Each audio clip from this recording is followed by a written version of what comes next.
Karibu sana katika mwendelezo wa taarifa zetu za kila siku kutoka vita ya Urusi na Ukraine, lakini pia taarifa kemkem za kimataifa.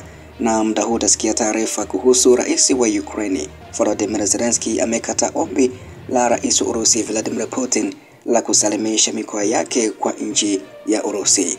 Kauli hiyo ya Volodymyr Zelensky imekuja baada ya Vladimir Putin kuitaka Ukraine kusalimisha mkoa wa Donetsk na maeneo mengine ikiwa kama sehemu ya kumaliza mzozo huo. Hivyo utasikia undani wa kile ambacho amezungumza rais wa Ukraine, na tayari pia wanajeshi wa Urusi wameanza kuteka mkoa wa Kherson huko nchini Ukraine. Karibu sana katika undani wa taarifa hizi, na unaweza pia kujiunga nasi sasa moja kwa moja kwa kubonyeza neno subscribe. Rais wa Ukraine Bwana Volodymyr Zelensky amesema kupitia shirika la habari la NBC ya kwamba Ukraine haina mpango wa kusalimisha maeneo yake ambayo hayajakaliwa na Urusi kama sehemu ya makubaliano ya amani au ya kumaliza vita kamili na nchi ya Urusi. Maoni hayo yanakuja muda mfupi baada ya mkutano wa hivi punde wa rais wa Ukraine na rais wa Marekani Bwana Donald Trump, ambaye alitoa wito kwa Urusi na Ukraine kukomesha vita mara moja kwenye mstari wa mbele wa kivita. Volodymyr Zelensky amesema anaelewa ya kwamba wanapaswa kumaliza vita hivyo kutoka mahali ambapo wanajeshi wanakaa, kutoka kwa laini ya mawasiliano kama alivyoelewa kwa usahihi. Ikiwa wanataka kusimamisha vita hivyo na kwenda kwenye mazungumzo ya amani kwa haraka na kwa njia ya diplomasia, wanahitaji kubaki pale wanapokaa na si kutoa kitu cha ziada kwa rais wa Urusi Vladimir Putin kwa sababu yeye ni gaidi. Zelensky amesema hivyo katika chapisho la ukweli wa kijamii ambao limechapishwa moja kwa moja baada ya mazungumzo yake na Zelensky. Trump aliandika ya kwamba Kiev na Moscow wanapaswa kufanya makubaliano na njia za mali zikifafanuliwa na vita na matumbo. Gazeti la Washington Post baadaye liliweza kuripoti likiwanukuu maafisa wawili wakuu kutoka nchini Marekani wakisema ya kwamba Putin amedai ya kwamba Ukraine ikabidhi udhibiti kamili wa mkoa wa Donetsk kwa Urusi kama masharti la kukomesha vita hivyo. Zelensky pia alisema mazungumzo yote ya amani lazima afanyike wakati wa kusitisha mapigano, si chini ya makombora, si chini ya drones. Urusi imeongeza mashambulizi makubwa ya angani dhidi ya miji ya Ukraine mwaka 2025, ambapo ongezeko la mashambulizi makubwa linalingana na kurejea kwa Trump ofisini, lakini Zelensky alihusisha kuongezeka kwa uwezo wa uzalishaji wa Russia na usaidizi kutoka kwa washirika wake kama vile Korea Kaskazini, China na Iran badala ya mabadiliko katika ikulu ya Marekani. Kuongezeka kwa kampeni za anga pia ni jibu kwa hasara ya uwanja wa vita wa Urusi, Zelensky amesema, ambako ameongeza kuwa kwenye uwanja wa vita wa Putin bila kushinda ndiyo maana anazidisha mashambulizi ya anga, na alisema pia Kremlin inatarajia kusababisha janga la nishati nchini Ukraine kwa kulenga miundombinu muhimu kabla ya majira ya baridi kali. Kuegemea kwa Urusi kwenye mashambulizi ya pamoja ya makombora na ndege ambazo tarubani kunaonyesha hitaji la Ukraine la silaha za masafa marefu na ulinzi thabiti wa anga, Zelensky amesema. Wakati Urusi inashambulia huko Ukraine kwa makombora ya masafa marefu, ikiwa ni pamoja na mengine yaliyotolewa na Korea Kaskazini, Ukraine pia inategemea ndege zake ambazo tarubani zinazozalishwa nchini kulenga shabaha za kijeshi za Urusi. Zelensky amesema makombora ya Tomahawk yaliyotengenezwa Marekani yangesaidia zaidi Ukraine kuwasawazishia uwanja wa kivita.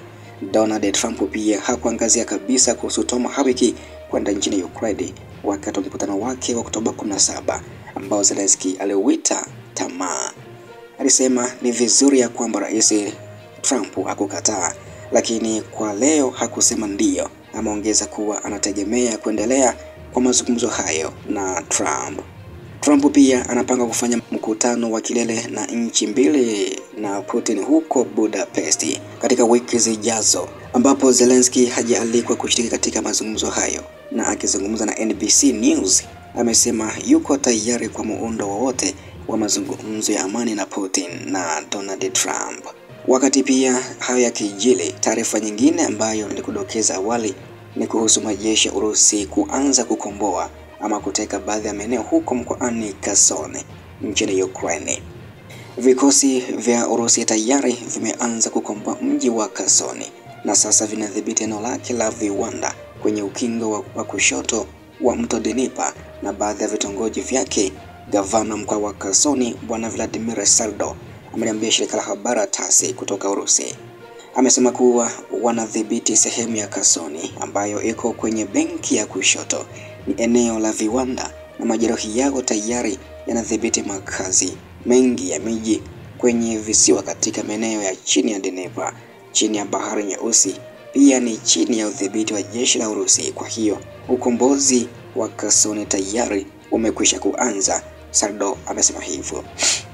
Inakumbukwa mnamo Novemba 9, 2022, waziri wa ulinzi wa Urusi wakati huo Bwana Sergei Shoigu aliamuru kuondoa vikosi vya Urusi katika mkoa wa Kherson kutoka benki ya kulia Dnieper, ambapo kituo cha kikanda kiko hadi benki ya kushoto. Kwa mujibu wa Sergei Surovikin ambaye alikuwa kamanda wa kundi la vikosi vya Urusi katika eneo maalum la operation ya kijeshi, alielezea uamuzi huo kwa tisho la kutengwa kwa vikosi vya Urusi katika kesi ya mafuriko ya eneo la kituo cha umeme cha Kakhovskaya, ambapo wakazi wa eneo hilo ni zaidi ya watu 115,000 walihamishwa kutoka benki inayofaa baada ya kuongezeka kwa mashambulizi hayo.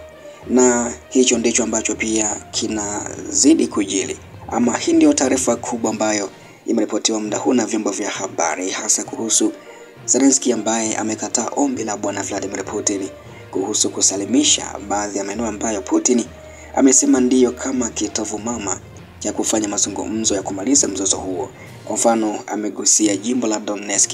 Ameiambia Ukraine ya kwamba iweze kusalimisha jimbo lote kikamilifu, ndiyo wanaweza kukaa kwenye mazungumzo ya amani, ambako pia Zelensky naye amesema hayuko tayari kufanya hivyo.